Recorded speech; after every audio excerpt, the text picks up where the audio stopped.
specific needs of learning, behavioral, emotional, learning disorder. మూడు నెలలు తీసుకోవాలి. స్పెసిఫిక్ నీడ్స్ బిహేవియర్ డిజబిలిటీస్ అంటే ఇంతవరకు ఐడియా ఉంటుంది. బిహేవియరల్ డిజబిలిటీస్, అగ్రెషన్, కొన్ని ఒకవేళ డిసీజెస్ అనుకుంటే మనం వాటిని సింటమ్స్ లాగా డిసీజ్ అనేది మనం రికగ్నైజ్ చేయలేము. మనం ఏమై ఉంటాయి బిహేవియర్ హైపర్ యాక్టివిటీ. మనం దగ్గర నుంచి చూస్తాం కదా పిల్లల్ని, వాళ్ళ నుంచి అబ్జర్వ్ చేసినప్పుడు మనం ఏం చూస్తుంటాం? మామూలుగా యాంగ్జైటీ, డిప్రెషన్, హైపర్ యాక్టివిటీ అట్లా ఉంటారు కదా. దీంట్లో బేసిక్గా 3 టైప్స్ డివైడ్ చేస్తారు. ADHD రాసుకోండి, ఫోటో తీసుకోండి అంతే కదా. ODD and CD. ప్రవర్తన attention deficit hyper activity disorder.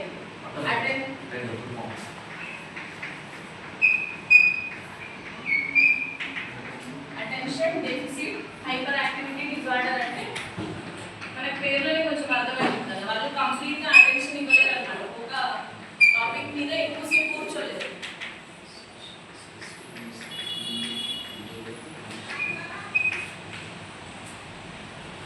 ఒకసారి త్రీ కాన్సెప్ట్స్ ఉన్నాయి కదా. దాంట్లో first behaviour disability, emotional disability and learning disabilities గురించి చూస్తున్నాం మనం. ఫస్ట్ బిహేవియరల్ డిజబిలిటీ గురించి చూద్దాం.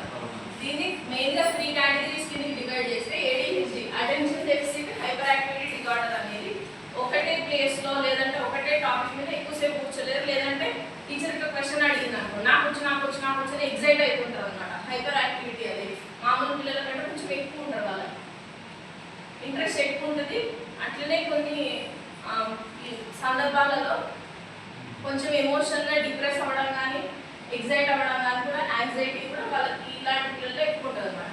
నెక్స్ట్ ODD అంటే oppositional deficient oppositional deviant disorder.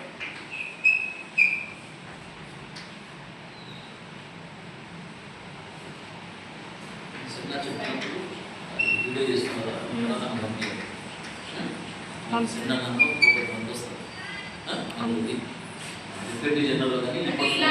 Oppositional డిఫియంట్ అంటే ఎక్కువ కోపంతో కానీ లేదంటే అగ్రెషన్తో కానీ అపోజిషన్తో ఉంటారు అనమాట. టీచర్ చెప్తుంటే కొంచెం మనము టీవీకి వెళ్ళినట్టు అబ్జర్వ్ చేసి ఉంటాం. నన్నే ఎందుకు కాన్సన్ట్రేట్ చేస్తున్నారు, లేదంటే నన్నే ఎందుకు లేపుతున్నారు, సార్ నేనే ఎందుకు కాన్సన్ట్రేట్ చేయాలి అనే పిల్లలు. మనం ఈ కేటగిరీ తీసుకురాలని వాళ్ళని, కానీ కొంతమందిలో అలాంటి బిహేవియర్ కూడా మనం అబ్జర్వ్ చేసాం. ఇది CD అంటే కంజెస్టివ్ డిజార్డర్. అంటే వాళ్ళ బిహేవియర్ అన్నమాట ఎప్పుడు కోపంగానే ఉంటారు అన్నమాట. ఆయన టీచర్ ఏదైనా క్వశ్చన్ అడిగినా కానీ క్లాస్లో ఎందుకల్లా చేసినా రివర్స్ ఆన్సర్స్ ఇస్తుంటారు. యాంటీ సోషల్ బిహేవియర్ ఉంటుంది వీళ్ళకి. అంటే నేను ఇట్లా రూల్స్ ఫాలో కావాలి అని అంటే ఎందుకు ఫాలో కావాలి నేను అనే పిల్లలు అన్నమాట. అయితే ADHD అనేది స్టార్టింగ్ స్టేజ్. ఒక 40 to 50% ఛాన్సెస్ ఉంటాయి అన్నమాట. ADHD వాళ్ళు ఫ్యూచర్లో అంటే టీన్స్కి యూనేజ్కి వచ్చిన తర్వాత ODD అండ్ CD డెవలప్ అవ్వడానికి 40 to 50% ఛాన్స్ ఉంటుంది. సో వాళ్ళని ఈ స్టేజ్లో ఉన్నప్పుడే మనం అబ్జర్వ్ చేసి దానికి తగ్గ సొల్యూషన్స్ తీసుకురాగలగాలి.